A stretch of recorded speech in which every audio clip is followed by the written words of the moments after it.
Hello everybody, and welcome back to Jurassic World the Game, episode number 13. Is it 13? Let me check real quick.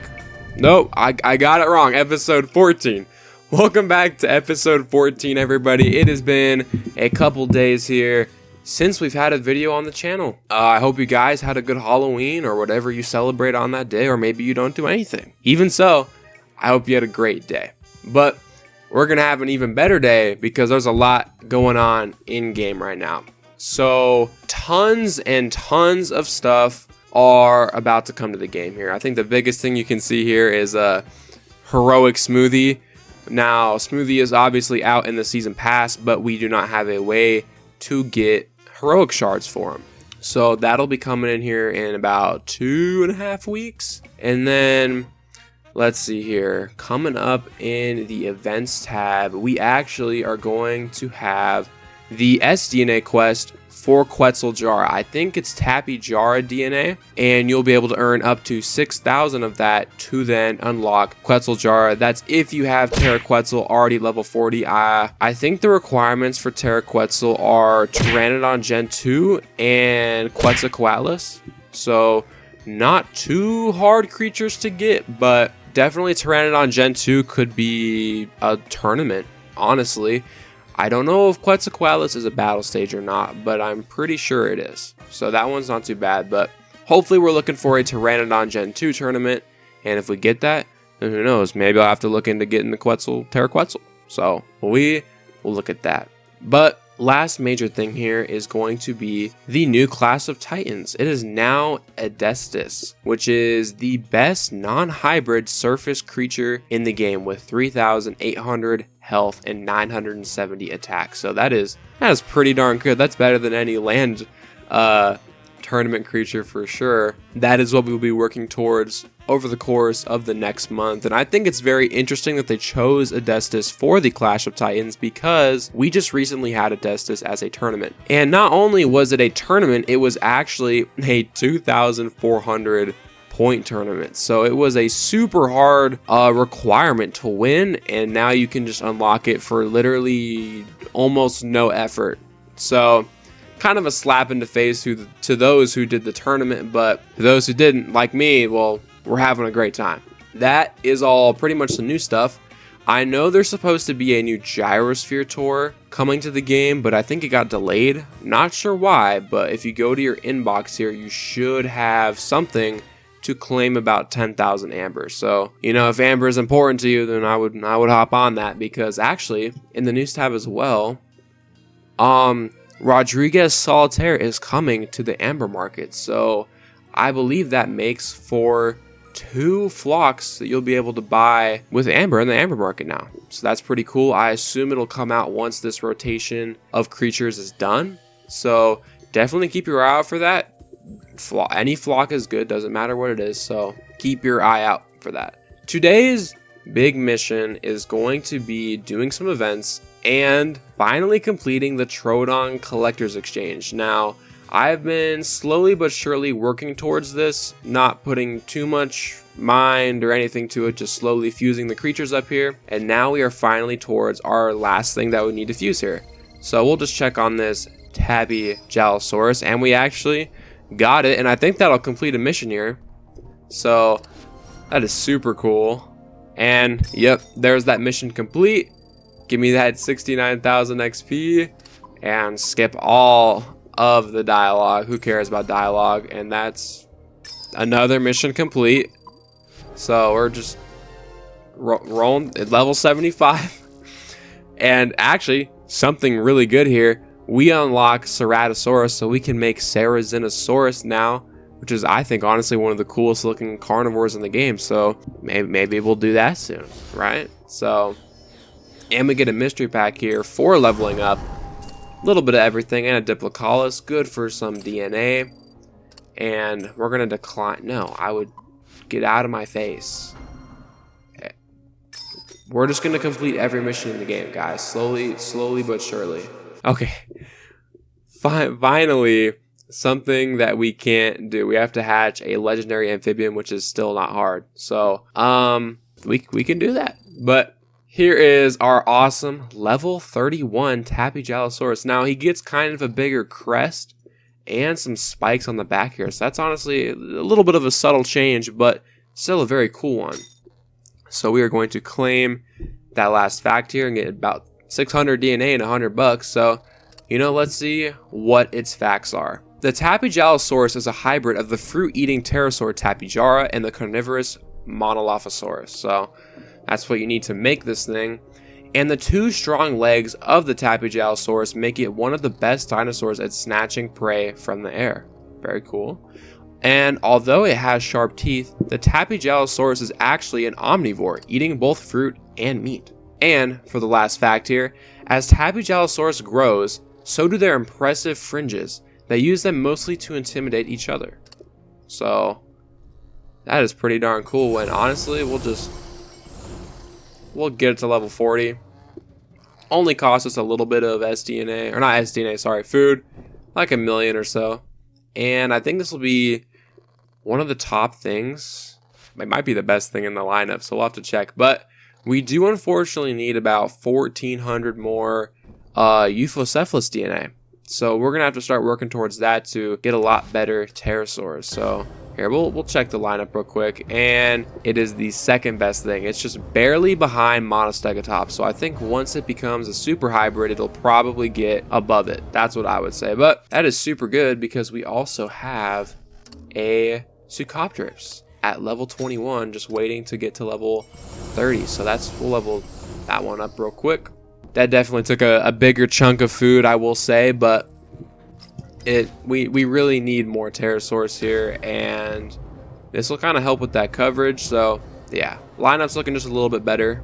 We should have another level 30 Sucopteryps on the way. I just got done hatching them all, so gotta fuse them, but not important right now. We are going to finally get Shunosaurus to level 40 for the collector's exchange here.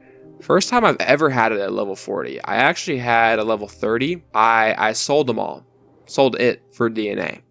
And I didn't think that through because I didn't think about the fact that it's an amber market creature, and you really shouldn't sell amber market creatures because one day you'll need it, right? But that's alright. We're going to get this thing to level 30. Both of them. And we're going to throw them in the fuser here. And slowly but surely waste $1,000 on skipping its fusion process. Please be nice to me. Please be nice. Come on, don't do this to me. There we go.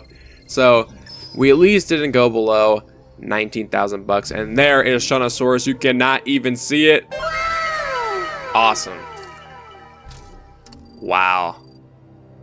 It looks like it has like stone on its back. It's like a hole Ankylosaurus, the real Ankylodocus. But we'll claim that last thing and go through all of its facts as well. Did you know that the Shunosaurus was discovered in Sichuan province in China? Its name means shoe lizard. The Shunosaurus is one of the smaller sauropods with a characteristically short neck. An adult can grow up to 31 feet in length. And to defend against threats, the Shunosaurus has a club tail equipped with 2-inch long spikes, which it can swing like a flail. And lastly, with its extremely narrow and pointed skull, the Shunosaurus's upper and lower jaw functions like garden shears. Oh yeah, that's how you want your Shunosaurus to function right there. So, get that thing to level 40. It looks super good. And down it goes. So now if we go to the collector's exchange tab, we can claim this TROODON right here. So that's what we're gonna do. Do you want to complete this exchange? Yes. And there is TROODON, the only other component we really need for Udon, because we unlock Utyrannus from the battle stage, though I think it's like battle stage 87. So got like 12 levels to go, but one day we'll get there, right? So there we go, and we get one to hatch. It costs 7,500 DNA, and it has about 2,300 health and 1,000 attack. So not too bad at all. we will definitely get this thing to level 40 within the next 12 levels here. I think it has a super cool model. Oh yeah. Love that model. I love the way it just gets all the colors and all the feathers. How Udon gets all the color and all the feathers. So amazing, amazing, amazing. So let's see what we can throw in here to the fuser. We can actually throw in that other concavenator here. I keep getting those things. Check the trade harbor. Nothing too great here. So I think the only other thing we really have to do is battles. So that's what we shall do. These are the events that we're working with today: Sparkler Showdown, Rocket Rampage, and Bonfire Battle. I'm not sure what inspired these event names and themes, but you know, they're here, so what can you do, right? But first pack here, 5% chance for Tarbosaurus, 5% chance for Triceratops Gen 2, and then Pteranodon Dimorphodon. Rocket Rampage, we have a 5% chance for Irritator Gen 2, and a 5% Ostafrikosaurus. Definitely would rather want that Irritator. And in Bonfire Battle, we have a 5% chance for Pterodactylus and some other okay stuff. But mainly what we're going for is those loyalty points and those rewards. So I think we'll save Sparkler Showdown for last. And I think we'll start here with Rocket Rampage because I don't really like Irritator. Well, that was mean, wasn't it? I meant I don't need Irritator, not that I don't like Irritator. I'm so sorry, Irritator. Alright, so we're gonna need definitely an amphibian here. I'm not sure if we will need a flock. I'm gonna go ahead and say no. We're gonna throw in Ostoposaurus, and that should be good. Now, I noticed this while doing the first battles of these events. They all take place on Site C, the D-Rex battle arena, which is super duper cool. I'm glad that they're using this map. Now I want them to bring the beach map back. Giganotosaurus goes for 2. So now it is free for Ostoposaurus to come in here and go for 2 attack and 1 reserve. T-Rex should come in with like 300 attack. Yeah, just barely. Can't do more than like 750 damage to us. And actually goes for 1 attack. So we're going to go... Ooh, how much attack does Blonde Becky have? Not anything. Literally nothing. So we're going to go for 2, factor in for that potential 1 block, and reserve for 1. And then we'll switch back to Tojungasaurus, if I can speak, and build up some reserve that way. Actually, I don't think we need to. I think it only had 3 moves, and it can only block for 3. Yeah, no, never mind. We're good. It's all good. So that's the first battle down. We have a 5% chance for Irritator Gen 2 out of this pack, and if we got it, that would make for some good DNA and or bucks in the trade harbor. So we're looking at 500 DNA, 2000 amber, and unfortunately a Parasaurolophus. I'm not too mad about that, and we're gonna get 300 loyalty points from that. That's what I'm saying. It's always the loyalty points that make everything worth it. But now we have this event here, and it takes herbivores and carnivores. So can I just throw in Monostegotops? No. Okay, so you need 2 things. So boo-hoo, right? We'll throw in or back it with 2 Tojungasaurus, and we should just one-shot everything, if I'm being 100% honest. So down goes Pelicanipteryx. I can't freaking talk today. And Pteranodon has 2. Now he could block for 1, reserve for 2 to kind of stay ahead and match me on how many moves I have. And I think he might have done that. So Pteranodon Gen 2 is going to come in here and have, yeah, 3. So if it blocks for 3, we can't kill it. But maybe it decides to attack. Yeah, it goes for an all-out attack. It tries its best, but nothing it can do against Monostegotops. So, well, bam, down goes Pteranodon Gen 2. And look at Monostegotops. It blends right in on its habitat. Out of this pack, it was, what, a 5% chance for Pterodactylus. So we get 500 DNA, 25 bucks, 1,000 amber, and the 5% Pterodactylus. Now, that's a great pool. I don't think I have any Pterodactylus, so that's amazing. That's super cool. We'll actually take a look at that thing's stats and see how good it is. So we're going to switch it to Pterosaurus here, and right here. Costs 7,500 DNA, and it has 2,500 health and about 955 attack. That is super good. Now, does it have a hybrid? It does not. And where can it be found? It can be found... Oh, I don't get to see where it can be found because I already have one hatched. So, probably a tournament creature. That's what my guess would be. But either way, that's good that we have one of them. That is super cool. Now, I'm really hoping we can get about a 5% Tarbosaurus or a Triceratops, but maybe not after how good and lucky that was. So, for this battle, we are definitely going to need a flock. Just hit my desk there. We are definitely going to need a flock here, and, you know, Postosuchus has a lot of attack, but not a lot of health, so we want to cover it, and we actually can use mods here. We'll just use distraction. Yeah, but actually, no, okay. I was scared because Postosuchus doesn't get a heroic ability at level 1.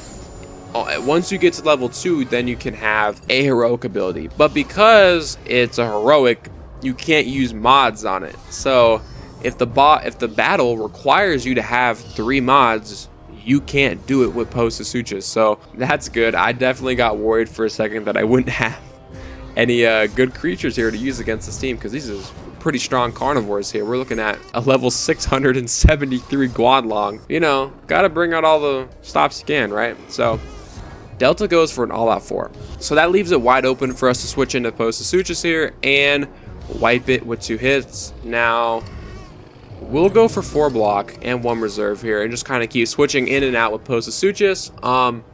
Guanlong is going to have about 400 attack, almost 500. So in just 3 hits, we would be dead. It could attack, and it does.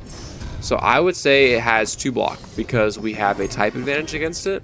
That's what I would hope, but no way to be sure. So we're going to lower its health by quite a decent bit, but it ultimately decided to reserve. So probably we'll go for 5. Yeah, it goes for 5. So we need to factor in for 1 block. Just means we have to go for 3. So there we go, factor in for that 1 block. Now Ceratosaurus is more of a health tank than an attacker, so I'm honestly not too worried about what it may have. So we're gonna go for 2 block and 2 reserve and 3 block. And that should be enough to kill Ceratosaurus no matter what. So it can only hit us for 1 attack, and it doesn't even get to hit us because we perfectly blocked it. So now we can just go all out, go for like 12,000 damage, 16,000 damage. So definitely blew it out of the water. We have a 10% chance for either a VIP or tournament creature. Let's see what we get here. We get 25 bucks, 500 or 1,000 DNA, and a 45% chance Dimorphodon. So Dimorphodon is still a quite good creature, and we get 520 VIP points. So not bad, and we'll claim the SDNA we get for completing these events. So we actually are able to buy a Diplodocus here. So if we go to the very end, oh, I'm still sorting by pterosaurs. Let's go to all. Where is it? Yep, right here. We'll buy that, not throwing it in there for 200 bucks.